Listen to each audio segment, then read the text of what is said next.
Hello, this is Ian, CEO at We Offer Wellness, and today I'm with Nuna, who I met or at least our paths crossed at something called the Kent Wellness Festival, which happens down in Kent in June. It's a lovely festival. But Nuna, you was there, and you was Yes. doing something. So what was you doing there? So at Kent Wellness Festival, I think I was doing a talk on emotional power. So I guess it's using your emotions as guidance rather than letting them hold you back. And a lot of work that I do comes back to self-regulation and understanding your emotions and being able to actually use them like to get to where you want to be. So let's talk a little bit about that in a minute. So where are you based? What's your story? How did this all start with you then? Tell us about you. Okay, yeah. I'll try and make it not too long. But I am currently based most of the year in Bali, where I host my retreats. And I come back to London every Christmas and in the summer, but it might be split 50-50 going forwards. We'll see. But basically, where I got to, how I got to where I am now was I suffered with an eating disorder for about 10 years. And because of this obsession with food, and I was binge eating, heavily dieting, really unhappy with my body, I ended up doing my master's in nutrition, probably for the wrong reasons, because it was just fueling this obsession that I had. And what ended up happening, long story short, was that I realized that I was actually in really toxic cycles where I was up and down 10 kilograms, maybe 3 times a year. I was obsessed with food. It was like such a love-hate relationship. I couldn't go out the house if I wasn't a certain way. And I was really just focusing all my value on how I looked. And it was just something that I would look ahead at my lifetime and think, am I always going to be like this with food? So I went on this journey of healing my relationship with food and healing my relationship with my body. And the first kind of work that I started doing in helping people was helping them do the same. So I switched from inspiring people to lose weight to actually helping people rebuild that relationship with food and their bodies and create more balance and just feel free from this kind of prison of like dieting and things like that. And what happened with was in doing all this work, I actually realized that a lot of the relationship that we have with food and our bodies is actually rooted to our relationship with ourselves. And instead of talking about nutrition and food, I was actually speaking to all my clients about their purpose in life, their self-love, their self-worth, things that now I've decided are really important to work on from the root, because if it's not an eating disorder, it's a toxic relationship, or you're holding yourself back from your full potential because of the anxieties and the discomfort that you feel just being you. So I moved away from the food stuff and the eating disorder stuff, and I actually now just help women from a more like general place to heal anything that's holding them back, whether it's like fears, anxieties, lack of confidence, um, and creating space for the things that they really want and deserve in life, whether it be healthy relationships or, that vision board dream life that they've been thinking about, but they're just not making moves towards, and really like understanding how it is we're holding ourselves back and how to actually tap into that potential so that we can get everything that we want.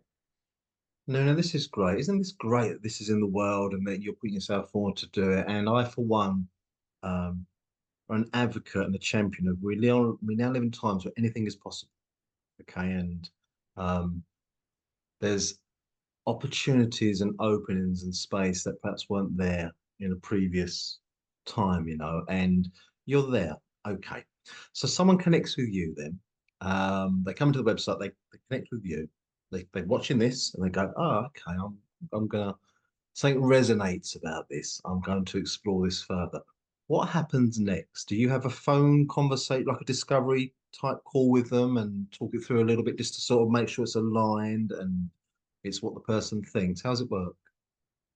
Yeah, I guess through the platform it's a bit different. At the moment, with clients, it's a conversation that we would have over like a message.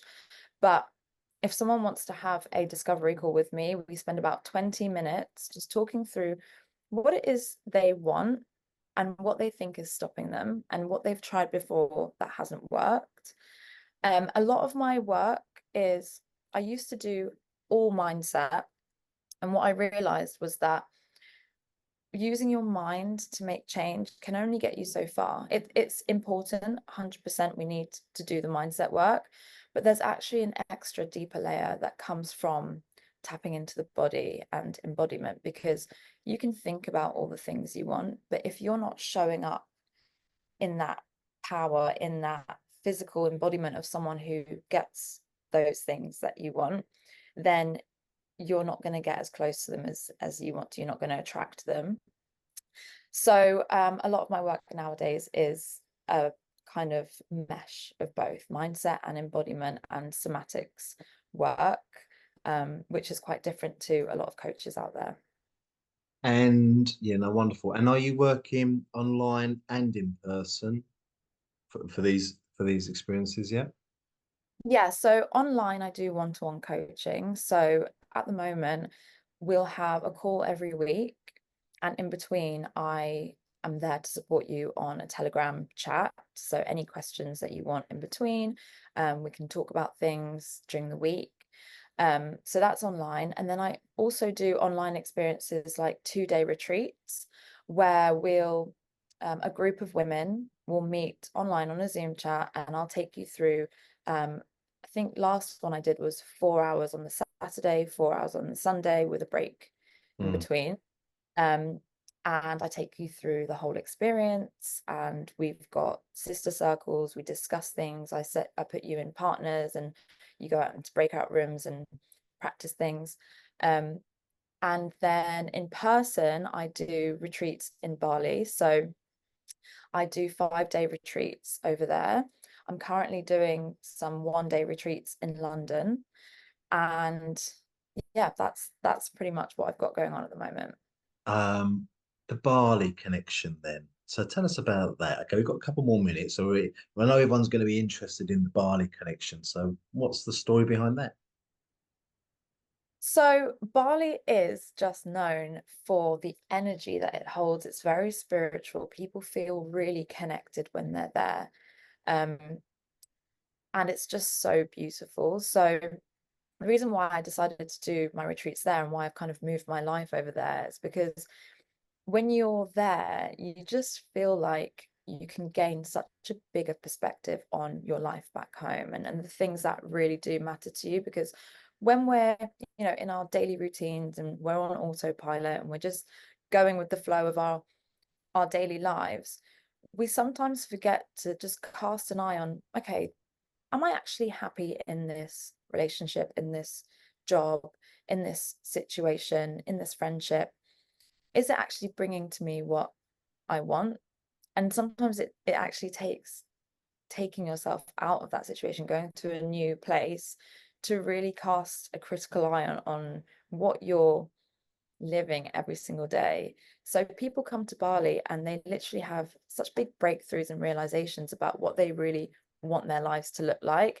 And that's what I'm trying to create in my retreats. It's a space to get away, have a wider perspective on your life, and make the changes, because also in Bali we've got such amazing practitioners, Yeah. yoga teachers, work teachers, all of that. So bringing those best teachers to my retreats is really important for me. And you talked about sort of being in London. So are you going to be bringing a little bit of the essence of Bali into London? And will you be using the Bali Breathwork studios, or where are you looking? Well, I didn't actually know that they would um hire out their space for other events. But it's definitely now on my radar, which is amazing. I'm doing one this Sunday at a place called Wild Roots Studio. And the reason why I'm doing it is because I've got so many people in my community in London who watch my life in Bali and see the retreats in Bali, and they can't make it to Bali. So this is why when I come back to London, I bring Bali to London Yeah. for a day. Yeah, no, absolutely. And that really does come across, Nuna. So I'm so pleased you're with us and want to be part of what we're building. I wish you well with everything that you're doing. I'm glad what you're doing is in the world. It's so needed, isn't it? So and you just put it across wonderfully. So look, and I'm glad we met last night, but that's another story. So look, thanks for this now. People, please do come and find Nuna, come and join the sessions, retreats, either in Bali or in London. All right. And it's guaranteed to be a wonderful experience. So thank you ever so much for doing this for today. Yeah. You.